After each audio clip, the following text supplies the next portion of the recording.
সকলি রহমতুল্লিল আলমিনের শানে কয়েকবার দুরুদ ইব্রাহিমি পড়ি। আল্লাহুম্মা সাল্লি আলা মুহাম্মাদিন ওয়া আলা আলি মুহাম্মাদ কামা সাল্লাইতা আলা ইব্রাহিম ওয়া আলা আলি ইব্রাহিম ইন্নাকা হামিদুম মাজিদ। আল্লাহুম্মা বারিক আলা মুহাম্মাদিন ওয়া আলা আলি মুহাম্মাদ কামা বারাকতা আলা ইব্রাহিম ওয়া আলা আলি ইব্রাহিম ইন্নাকা হামিদুম মাজিদ। সম্মানিত দিনদার পরহেজগার মুসল্লি ভাইরা, পুরা মানব মণ্ডলীর মধ্যে আল্লাহ রাব্বুল আলামিন দুইটা জামাতকে নিজে বাছাই করেছেন।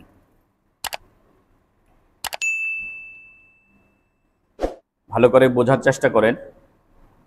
পুরা মানব মণ্ডলী কিয়ামত পর্যন্ত যতজন মানুষকে আল্লাহ রাব্বুল আলামিন দুনিয়াতে পাঠাবেন বলে সিদ্ধান্ত নিয়েছেন, সব মানুষের মধ্যে আল্লাহ রাব্বুল আলামিন দুইটা জামাতকে নির্বাচন করেছেন। একটা জামাত হলো নবীদের জামাত। এই মানব মণ্ডলীর মধ্যে কাকে আল্লাহ নবী বানাবেন, আদম আলাইহিস সালাম থেকে নিয়ে শুরু করে মুহাম্মদুর রাসূলুল্লাহ সাল্লাল্লাহু আলাইহি ওয়াসাল্লাম পর্যন্ত যে ১৬ লক্ষ নবী আল্লাহ পাঠিয়েছেন, সব নবীদেরকে নির্বাচন করেছেন কে? বাছাই করেছেন কে? আল্লাহ। এ কথার অর্থ হলো, কোন নবী নিজের ইচ্ছায় নবী হননি, কোন নবী নিজের ইচ্ছায় নবী হতে পারেন না। পৃথিবীর কোনো মানুষ কাউকে ভোট দিয়ে নবী বানাতে পারে না। নবী নির্বাচন করেন কে? আল্লাহ। এটা হলো প্রথম দল, প্রথম জামাত। দ্বিতীয় জামাত হলো সাহাবা ইকরামের জামাত। দ্বিতীয় জামাত কারা? নবীজি বলেন, ইন্নাল্লাহা ইখতারানি, আল্লাহ আমাকে নির্বাচন করেছেন, ওয়াখতার আলী আসহাবি, এবং আমার জন্য আমার সাহাবীদেরকেও নির্বাচন করেছেন। তাহলে ১৬ লক্ষ সাহাবী আল্লাহ রাব্বুল আলামিনের নির্বাচিত। বলেন, ১৬ লক্ষ সাহাবী কার নির্বাচিত? আল্লাহর নির্বাচিত। যাদেরকে আল্লাহ রাব্বুল আলামিন পুরা মানব মণ্ডলীর মধ্যে নির্বাচন করে নবীজির সোহবতের জন্য, নবীজির সান্নিধ্য পাওয়ার জন্য যাদেরকে কি করছেন? বাছাই করেছেন। তারাই শুধুমাত্র নবীজির সোহবত, নবীজির সান্নিধ্য অর্জন করতে পেরেছে, অন্যদের সৌভাগ্যে সেটা হয়নি। রাসূল করিম সাল্লাল্লাহু আলাইহি ওয়াসাল্লাম ইসলামের শক্তি, ইসলামের সূর্য বীর্য বাড়ানোর জন্য দুইজন ব্যক্তির জন্য আল্লাহর কাছে দোয়া করতেছেন। একজন হলেন ইবনুল খাত্তাব, আরেকজন হলো ইবনে হিশাম, আমর ইবনে হিশাম, উমর ইবনুল খাত্তাব।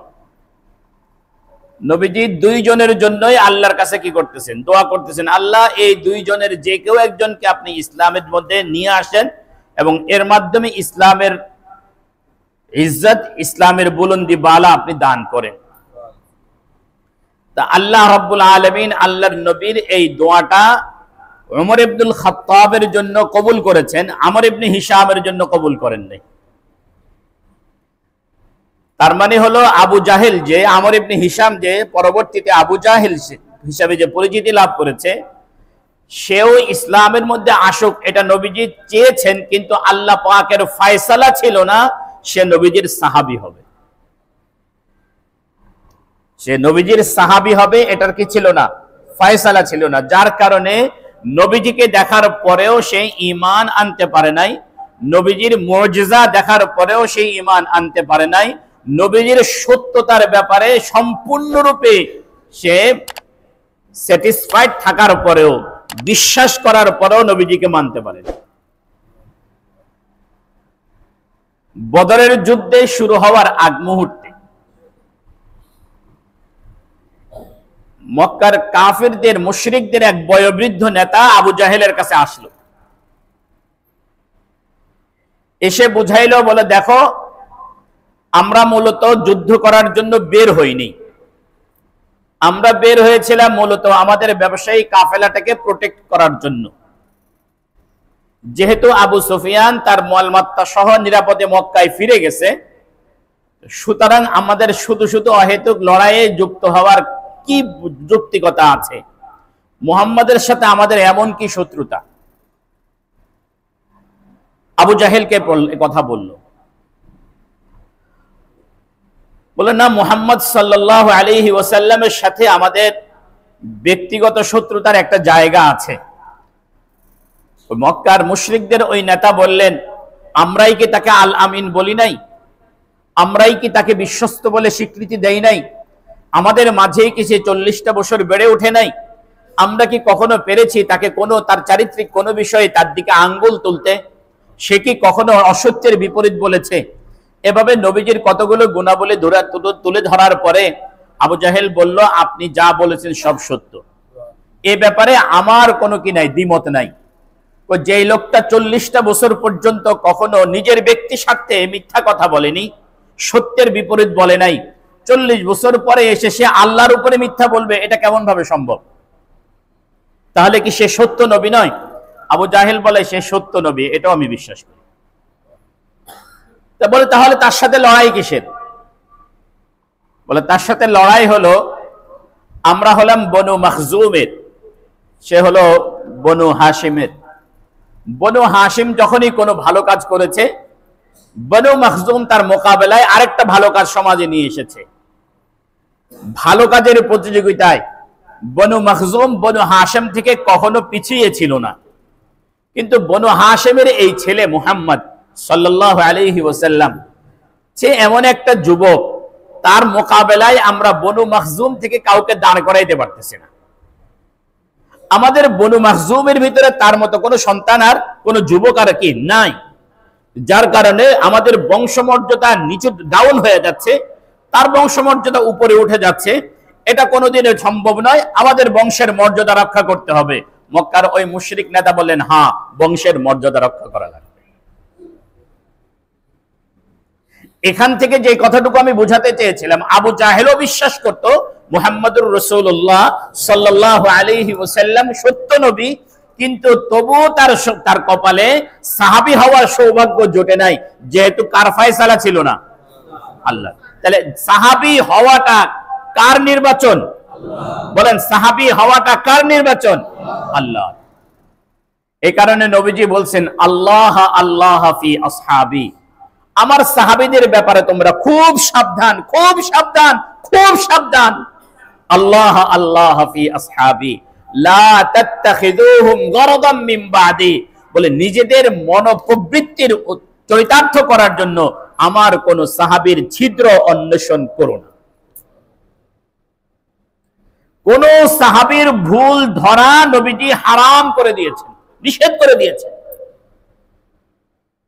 আচ্ছা, সেটা অন্য লাইন। আমি আজকে যে লাইনে কথা বলতে চেয়েছিলাম সেটা হলো, সব সাহাবী কার নির্বাচিত? এই সাহাবাই কেরামের মধ্যে সর্বশ্রেষ্ঠ ব্যক্তি যিনি, তিনি হলেন আবু বকর সিদ্দিক রাদিয়াল্লাহু আনহু।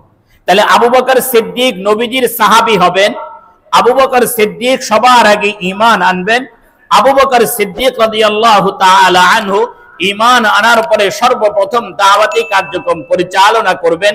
আবু বকর সিদ্দিক রাদিয়াল্লাহু আনহু নবীজির সাথে হিজরতের সফরে থাকবেন। আবু বকর সিদ্দিক রাদিয়াল্লাহু আনহু নবীজির পরে খলিফা হবেন। আবু বকর সিদ্দিক রাদিয়াল্লাহু আনহু এখন পর্যন্ত নবীজির সাথে শুয়ে আছেন এবং জান্নাতে একসাথে প্রবেশ করবেন। এটা শুধুমাত্র দুনিয়ার ফয়সালা নয়, এটা আরশে আযীমের ফয়সালা। কার ফয়সালা? আল্লাহ রাব্বুল আলামিনের ফয়সালা। এ হলেন হযরত আবু বকর সিদ্দিক রাদিয়াল্লাহু আনহু। রাসূল করিম সাল্লাল্লাহু আলাইহি ওয়াসাল্লামের সাথে একদম গুণাবলীতে অনেক বৈশিষ্ট্যে 100তে 100 মিলে যায়। রাসূল করিম সাল্লাল্লাহু আলাইহি ওয়াসাল্লাম 63 বছর হায়াত পেয়েছেন, আবু বকর 63 বছর জীবন পেয়েছেন। 63 বছর বয়সে নবীজি ইন্তেকাল করেছেন, আবু বকর 63 বছর বয়সে ইন্তেকাল করেছেন। নবীজি মৃত্যুর ইন্তেকালের 5 দিন আগে অসুস্থ হয়ে গেছেন, আবু বকর সিদ্দিক এরা 5 দিন আগে অসুস্থ হয়ে গেছেন। নবীজি সাল্লাল্লাহু আলাইহি ওয়াসাল্লাম বিষের প্রতিক্রিয়া, নবীজি ইন্তেকালের আগে নবীজির মধ্যে বিষের প্রতিক্রিয়া দেখা দিয়েছিল। খাইবারে এক ইহুদি মহিলা নবীজিকে ছাগলের গোশতের সাথে বিষ মিশিয়ে খাওয়াইছিল, সেটার প্রতিক্রিয়া ইন্তেকালের আগ মুহূর্তে দেখা দিয়েছিল। আবু বকর সিদ্দিক রাদিয়াল্লাহু তাআলা আনহু বিষের প্রতিক্রিয়া ইন্তেকাল করেছেন।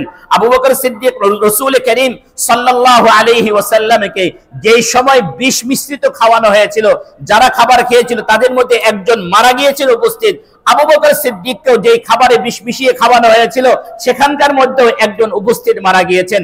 আবু বকর সিদ্দিক রাসূল করিম সাল্লাল্লাহু আলাইহি ওয়াসাল্লাম যেই বিছানায় ইন্তেকাল করেছেন, আবু বকরও সেই বিছানায় ইন্তেকাল করেছেন।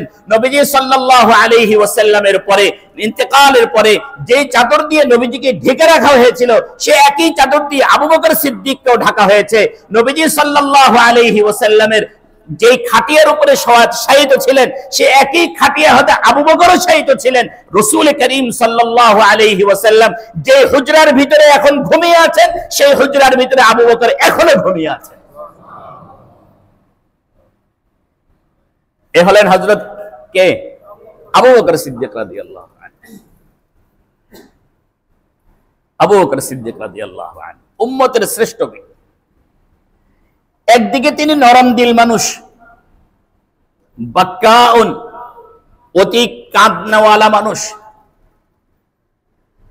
আবু বকর সিদ্দিক রাদিয়াল্লাহু তাআলা আনহু মক্কাবাসীদের নির্যাতনের কারণে একবার মক্কা ছেড়ে চলে গেছেন। মক্কা ছেড়ে চলে গেছেন।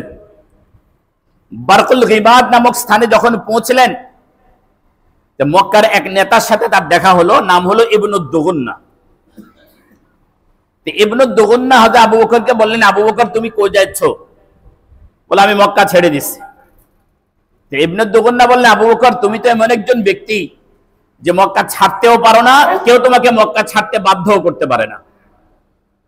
এরপরে আবু বকরের কিছু গুণগান গেয়ে ইবনু দুগুন্না বলল, ইন্নাকা লা তাসিলুর রাহিম ওয়া তাহমিলুল কাল্লা ওয়া তুখরিদ দাইফা ওয়া তুঈনু আলা নওয়াইবিল হাক্কা।